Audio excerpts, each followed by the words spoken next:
I've chosen a picture of the Palestine Passage with the mountains in the background and a fellow paddling. That's about it.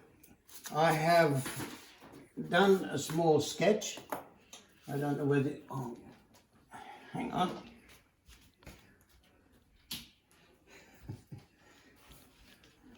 I've done a small sketch here of the scene, and we'll start off with the sky. Okay, well, I'll bring the picture up on the computer, where here we are, and we can do a lot of things with this. We can fiddle around with the lighting. So what we will do is we will try and paint that scene. I've made a bit of a sketch here showing the same sort of scene, a little bit different, but it's enough to show you what I mean. And I will start with the paint box. The first thing we'll do is just slightly dampen the sky. I don't want to do too much because we want to be able to take out some clouds. So I've got a colour here which I think is probably what I want. And so I will start putting a wash. Remember that the sun is coming from right to left, and we have quite a dark part of the sky up here. Now, what we're going to do is bring it down a little bit, but we will just mainly have water in this section and bring it down over the mountains.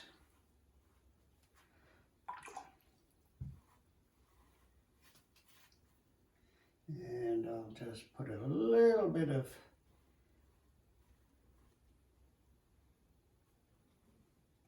what is it? Raw sienna down there. And we'll wait for a little bit for it to dry, and I will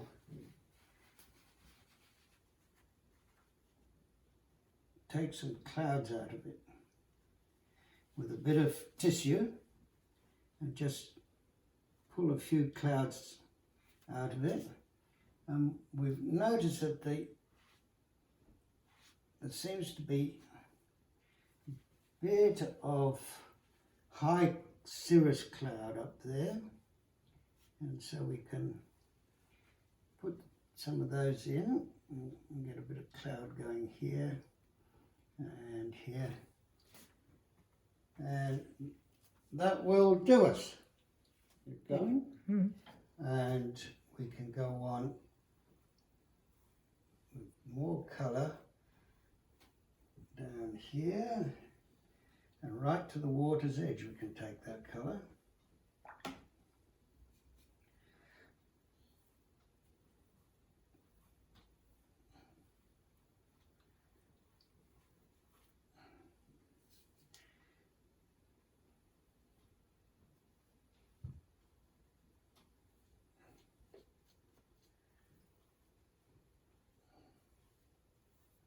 Okay, we can let that dry now. Okay, what I've done is lightly dampened the mountains, which is actually, and I'm going to drop in a bit of the raw sienna to outline the mountain.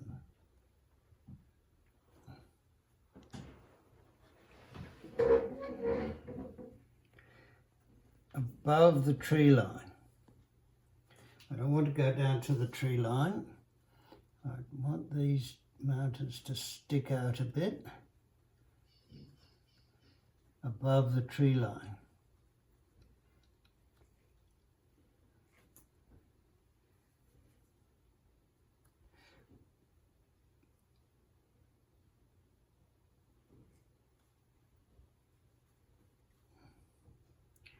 Now this is the lightest colour from the mountains, and we'll use a darker tone in a minute. Just dropping these colours into the outline. Now we can add in a bit more colour for the bottoms of the mountains. See how the colour is actually working for you. It's just painting itself virtually.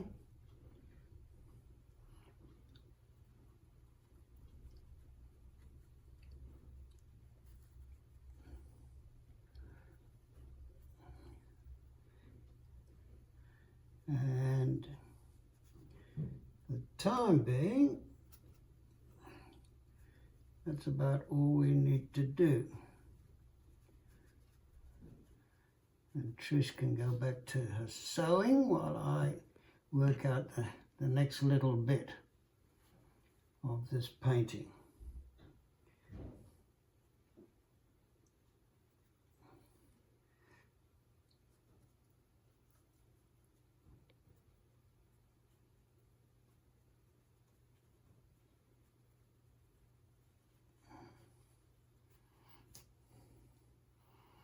This mountain is a little bit closer to us, so it's a bit warmer.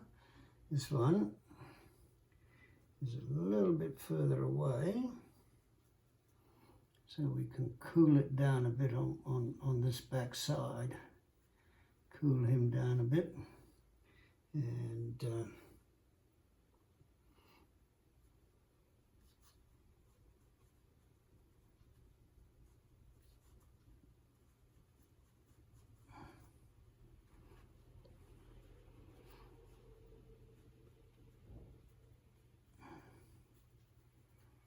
on the side of my brush, I'm going to do the trees that are on the bank. It's difficult to see your hand when you do the side of your brush.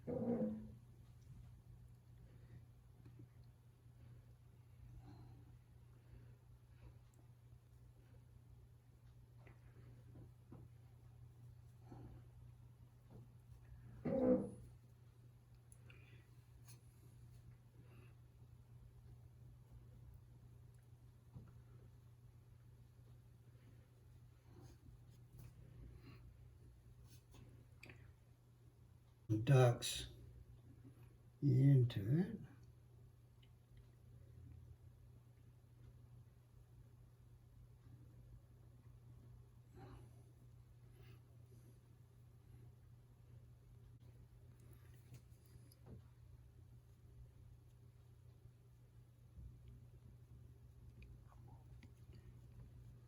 Add a bit of light lemon yellow.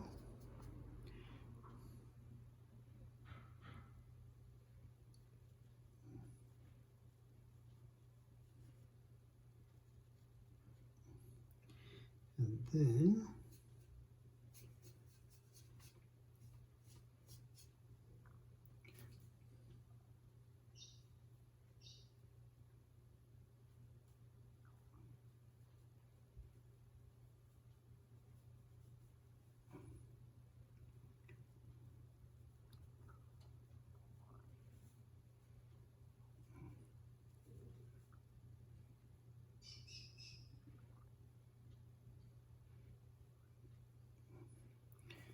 a few darks in there.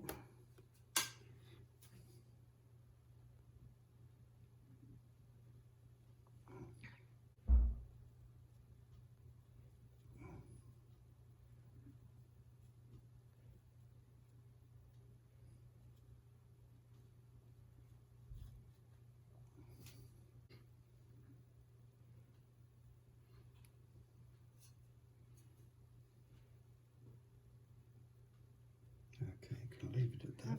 We're going. What I'm doing now is just putting a bit of light yellow into the tops of the mangroves.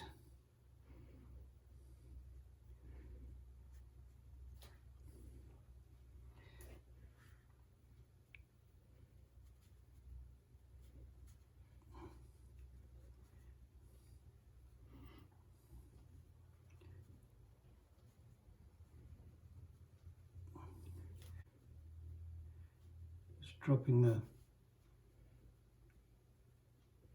it in. At the bottom of the mangroves is a little bit of brown mud. And then we'll use a darker colour. Oof.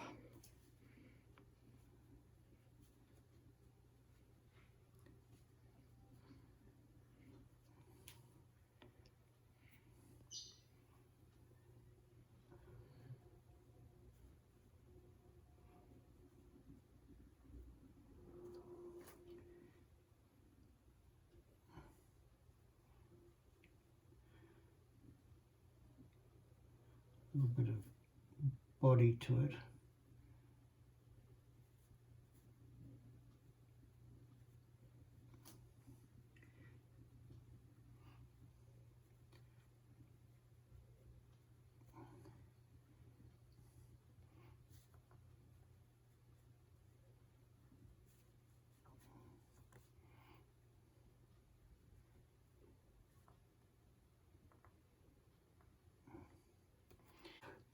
Mud, because it is sitting in the mud. So a little bit of mud down the bottom here.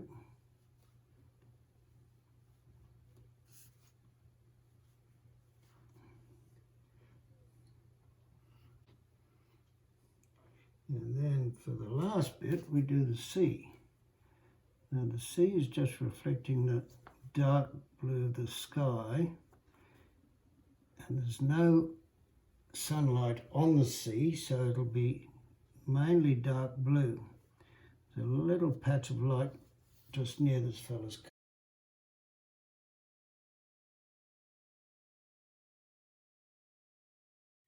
What we do now is we rub off the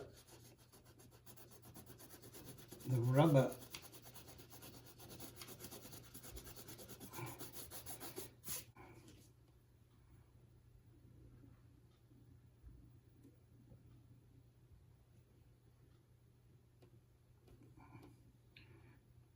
and leave a little thin. He's got a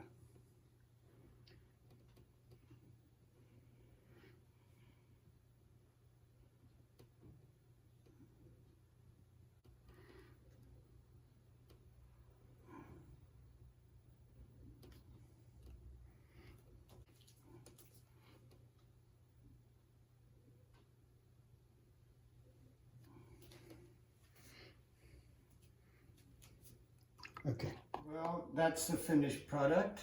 Not brilliant, but at least it gives you some idea. Just remember that when you are putting paint on your paper, make sure that you're putting it into wet Paper. Yeah. It could be wet, yeah. And let it run. Don't dab stuff and then into dry paper. Put it into wet paper and let it run and let it do its own thing. I hope this has been helpful. Keep fit. I've just given them the top of his head back again. I'll cut it off. Okay.